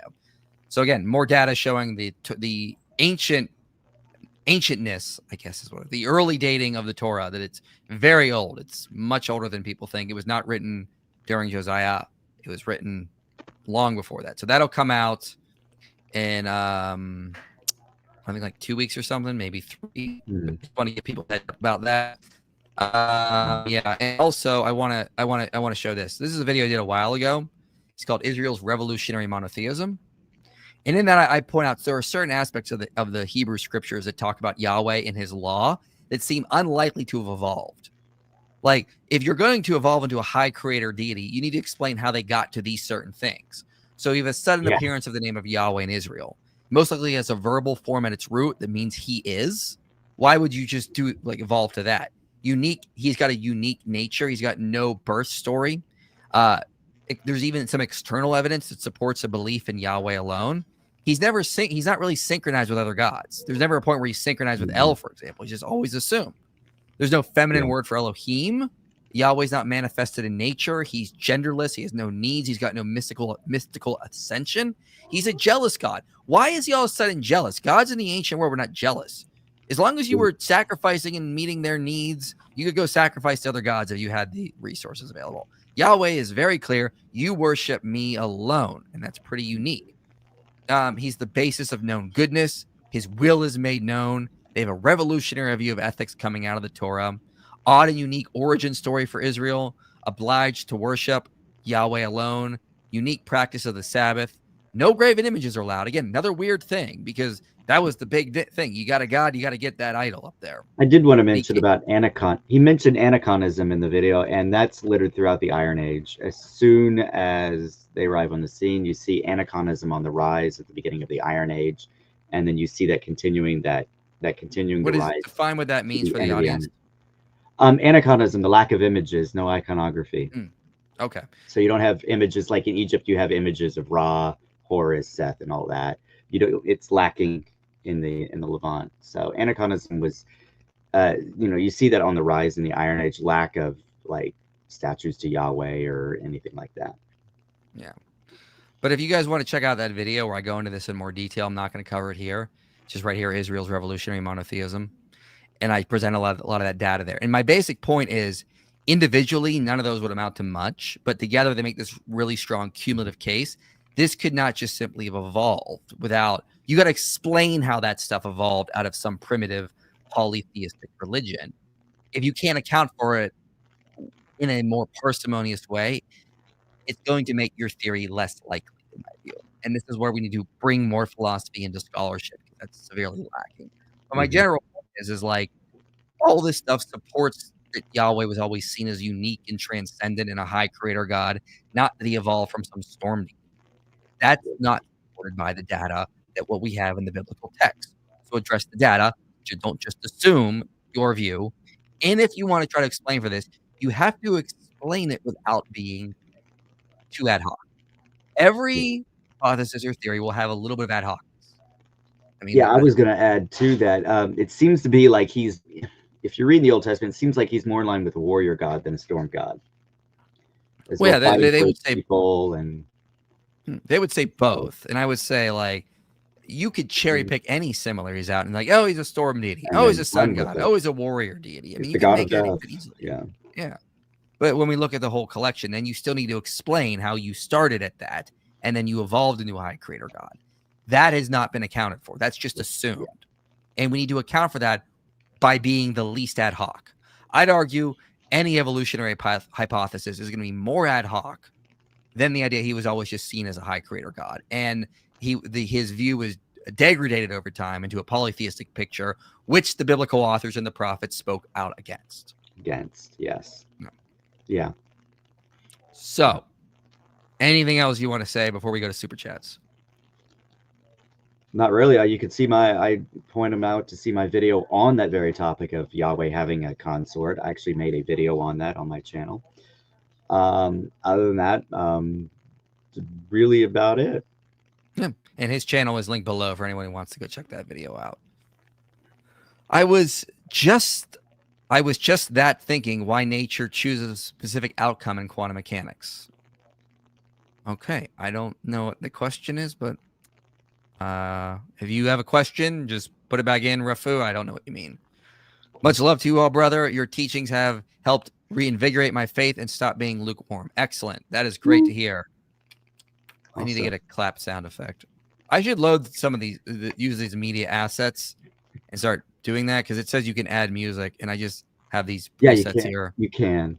I wonder if I could just do like sound effects, like Muhammad Ajab, you're finished, and just put that in here. I think you can. Yeah, I'll try to do that. On my stream deck. I gotta find my stream deck when I can do it. Why did God allow so many generations in North America to go so long without his gospel? That seems like a lot of lost souls. All right, so a couple things I'll say about this. One, see my video, The Case for Ancient Monotheism. Okay. There were actually some monotheistic Native American tribes. That question is are they heretical? I don't know if I'd say that. And the reason why is if we go to places like Acts 17, Paul says, in times past, he allowed ignorance, but now he calls all people to repent. So he's excused ignorance, according to Acts 17. Paul also says in Romans chapter 5, sin is not counted where there is no law. So if the Native Americans were not given the law, sin is not counted. And Jesus says in John 9:41 and John 15:22, he's speaking of the Pharisees. He says, if I had not come, they would have no excuse. But now that I've come, they have no excuse. So if I had come, they would be safe. But now that I've come, they have no excuse. So that implies people who have not had the same level of knowledge the Pharisees had are having some excuse. And so ultimately we can say as Christians, God is perfectly good, perfectly just. He will judge them appropriately in his omniscience. We can't say. Now, again, people will say, then why are we evangelizing? Because we would say Christianity gives people a better chance to get to God. So we want to give them that better chance. Just not hearing the gospel doesn't mean they get a free ticket to heaven. That's also a wrong assumption. God will judge justly. Yeah. Hey, IP and Adam, any thoughts on onomastic congruence by Richard Bauckham? This seems to be an excellent evidence for the historicity of the Gospels. What are your thoughts on that? I didn't expect to go to the New Testament. I'm actually for onomastic congruence, if it's what I think he's getting at, as far as the names having they were all Jewish anyway. It's been so long since I've read which ones did I think I read that book on that one. Richard Bauckham's is Lacona's book. Richard Bauckham's onomastic congruence is out of date, Will. However, recently Luke Vandewey and Jason Wilson actually put forward an even stronger case for onomastic congruence, and I discussed it in this video here. They actually ran a mathematical algorithm, as you can see in the video playing right now, and they compared it with like Josephus, modern novels, apocryphal gospels. Onomastic congruence was found in Josephus at about 6%, but with the gospels, they found onomastic congruence at as high as 86%. So as you can see right there, they came up to 86% in there. So they took Bauckham's work to a whole new level. Check out that video. Check out the paper they wrote. And they're working on more stuff as well to support this. But it's a much stronger case than what you're going to see. And I would highly recommend that you use their work, not Bauckham's. So, yeah, it's a really good case. I have a whole video on it. So just watch the video, The Shocking Truth About Biblical Names, and you'll get that. I want to say Lacona came out with something similar to that. Didn't he come out with I a don't book? know. Jesus and the Eyewitnesses? Wasn't that Lacona? No, that was Bacchum. Oh, wow. Was that Bach? Oh, okay. How does an electron decide where to appear after observation? What decides what is the most probable outcome if the possibilities are infinite? It's random. It's random. It's They still hold a caused negative by charge. nature. Yeah, but it's I know they hold a negative charge. That's all I know about electrons. I think he's talking about Esoterica. This guy wanted to be a meteorologist when he was a kid. Right? With all the storming. You see? That's all it is. What do you think about the theory that Yes. King Josiah forged Deuteronomy for his reforms? Apparently discovering the ancient text was common trope in the ancient Near East. Yeah, again, I'm going to argue against that in an upcoming video. No, It'll be out. no. What? I was going to What say, did you want to say? there's no argument for forgeries in the Old Testament like that. It's like when you compare it to like Gnosticism in the New Testament, when you come out with the pseudepigrapha in the New Testament, it's not really a thing in the Old Testament. I mean, the one thing I would say is I'm going to be arguing against this in an upcoming video in April. I'm going to give more evidence the Torah is super old, pre-monarchic. Again, that was supposed to be originally part of the video that just came out, the true age of the Torah. But I was like, I need to divide this into two. It's getting too long. So I did. And so the next one is coming out in April. I'll give even more evidence for that and argue against the idea that Josiah didn't write, or argue against the idea that Josiah wrote Deuteronomy. So there's a lot of good reasons to think that what's in Deuteronomy doesn't actually fit with his reforms and what he wanted. And I'll be presenting that there. Thoughts on Canaanite worship? I heard it goes balls deep. Oh, jeez. Got jokes. Moment of silence for that dad joke. It killed us all. How dare you? You're lucky you gave a super chat. I kicked you out. Right. From his frequently asked questions on his website, what is your philosophical metaphysical worldview? He says, I consider myself a dialectical materialist in the tradition of structural Marxism. With a little whiskey, I am soft on Luke. I don't know what that is, but Lucas. All right. Yeah, it doesn't sound Jewish to me, so I don't know what the yarmulke is. Yeah. Thank you, Nuki, for the very, very generous super chat. So that's yours. You just gave the 21, and now you have this one.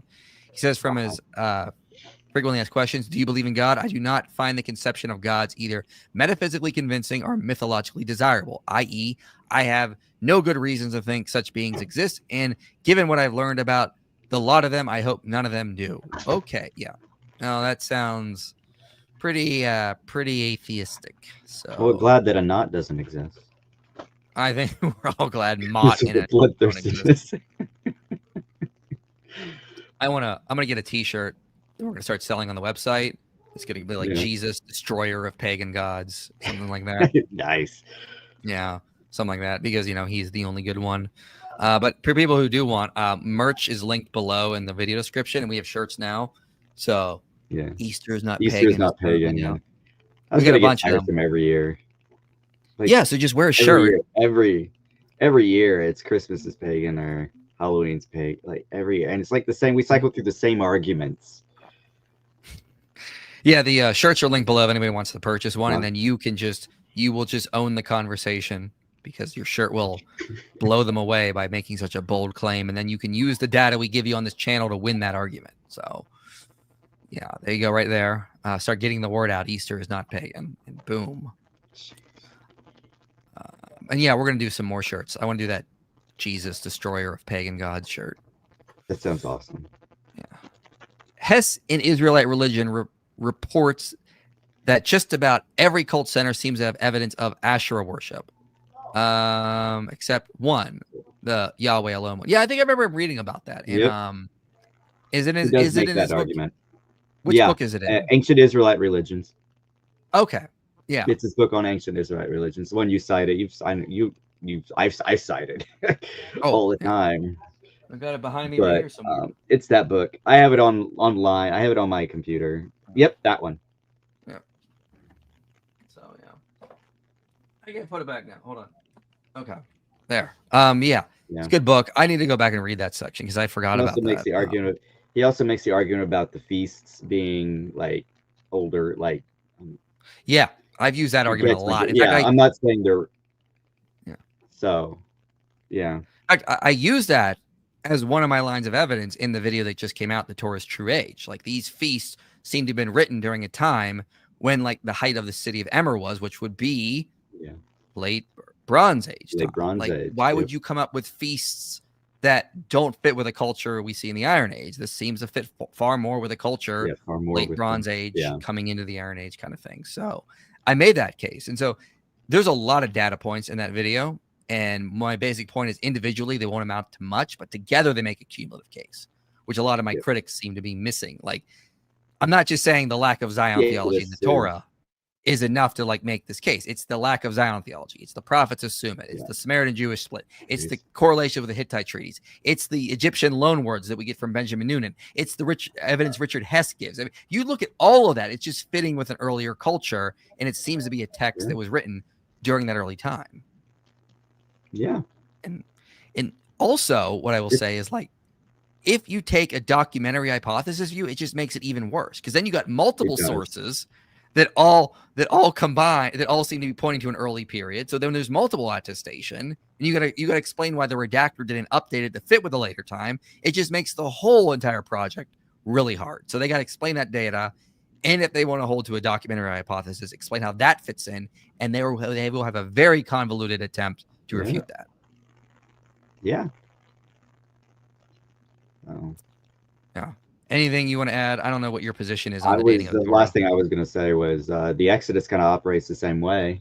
You got all this small evidence that alone, the single pieces of evidence alone do not prove an Exodus, but when you bring them all together, you see, it certainly makes a case for it. So, I'd always be interested to see is, like, why did, when they combined, if the documentary hypothesis is true, when they combine the sources, why do they get something that matched the Hittite treaty structure? Yeah. Like, you know, the Hittite and it's treaty like structure, the Kaddish poem in the bulletin of Exodus 14 and 15. Richard Hess puts forth the idea in one of his commentaries that Joshua seems to follow the Treaty of Alalak 456. Yeah. So. Yeah, a lot of good evidence. In Syria, by the way, if people don't know. Alalak was a city in Syria. Yeah. And a lot of good evidence that the Pentateuch is much older than we think it is. Now, I do think it was updated over time. Like, you know, the King James got updated to be the new King James because people still needed to be able to read it in the Iron Age. And so I can accept that it was supplemented and redacted and updated over time. I just think they wanted to keep their thous and these, so. Read this super chat or else. All right, you got me. Why secular scholars always talk about King Josiah? Because King Josiah discovers the book of the law, and so they assume that's when, like, Deuteronomy is being written. It was written, So it's they lie. They didn't find it. They wrote it, and then they use it to push their reforms. And I'm going to argue in the upcoming video that actually would be more problematic if that's what they did. They were just really bad at this. Well, you and Dr. Carico with Ezekiel, like, it seems like Ezekiel seems to reference the Pentateuch. Yeah, it seems like that. Well, not only that, I mean, Hosea seems to be. I mean, I said it one scholar in the video. You know, he seems to, like, Hosea seems to be very much aware of it and constantly referring to it. Only Cams is here. Picture this: we are with you. I feel dirty. I feel like I'm being watched. Somebody's always watching me. That 80s song. I don't know who's making these accounts, but I feel like you need to repent, sir. I will pray for you. I wonder if they put pineapple on pizza. No, they better not. How should Christians read Deuteronomy? Oh, yeah. Sorry, there's a little bit of a lag between me and Adam here, so I apologize if we talk over each other. Oh, there is? Oh, I wonder if that's on my end. Yeah, you suck at this. Anyway, how should Christians read Deuteronomy 30, given that it follows the law? It's given that it says following the law is not too hard for us. So that was for the Israelites. We're not under that covenant. We're under the new covenant. So we just understand it was not too hard for them, and they still couldn't even get it right. Nope. No. You don't have to follow the law now, too. Not if you're a Gentile. No. Lingus, do you Selah, do you think Selah is side or rib? Side. Yeah, that's good. I think John Walton has made a pretty good definitive case from the grammar that it means side in Genesis 2. I was talking to him privately about it once. Yeah. Means side, folks. Got it. You heard it here, folks. Okay, I have to scream this because it's all in caps. You seem but dogmatic, Dana, and the consensus of scholars disagree. You have been humiliated. You're right, Cole. You got me. Nose. We're done. Done. Did Moses die before Deuteronomy was written? That's a good question. Did Moses die? See, I ultimately I don't know. Deuteronomy. Maybe listen. There are plenty of issues I could take. Like maybe I think the core, like Deuteronomian, which Sandra Richter calls, could have been a speech he gave. Then maybe it was like orally retained and then written down after he died. Maybe it was written down before he died. I don't care ultimately. I do just think these are very, very early traditions that are like pre-monarchic, and that we get and that we get a good text early on that's supplemented, added to, kind of like how Jeremiah, we see the difference between the Septuagint and the Hebrew version. Someone added commentary to make more sense for later readers. So you have an original corpus that's supplemented, updated in languages, and then it reaches a final form later on. Probably pretty early on is what I would say. But I mean, you could still argue there were still some supplements happening here and there. I mean, but I don't think they're going to drastically change it. No. So I'm fine either way. I don't think this is a big deal. Any more videos on Esoterica? He has a lot of blasphemous videos on our Lord. Well, I'll look at it and see what I can do for you. We'll see what we can do. That was the only video that I watched for Esoterica. Mm-hmm. I mean, I knew he was around. I watched his content.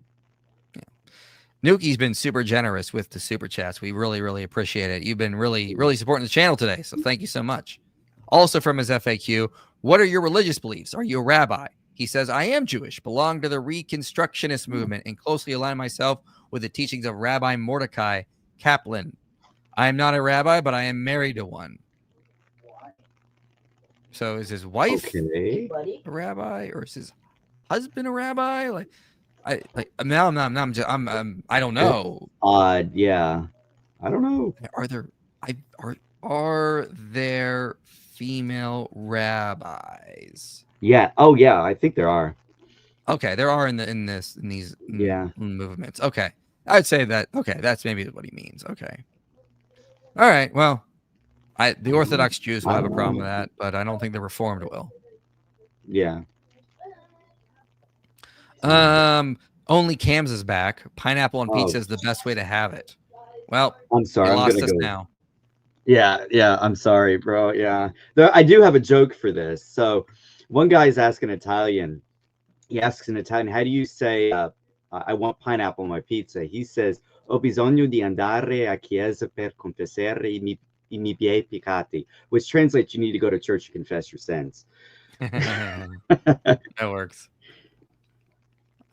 So, if monotheistic pagans can go to heaven without hearing the gospel, then why accuse other monotheistic religions of being false? So the official teaching on the church is not that everything is false. It's that they have aspects of truth, but they don't have the complete truth. This is a false dichotomy. You can say like, hey, Islam is right. There is one God, but they get a lot of things wrong. Muhammad is not a prophet, for example. So you could say they get things right, but they also get a lot of things wrong. So this is just a false dichotomy. Yeah. So think of it like that. Hope that helps. Boolean logic. It has failed.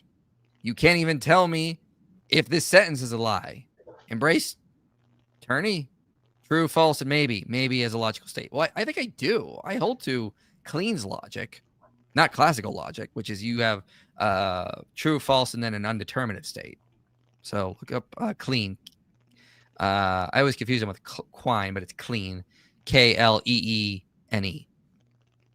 So, I don't know. What a dad joke. He says it was a dad joke. It was. It was. You should apologize.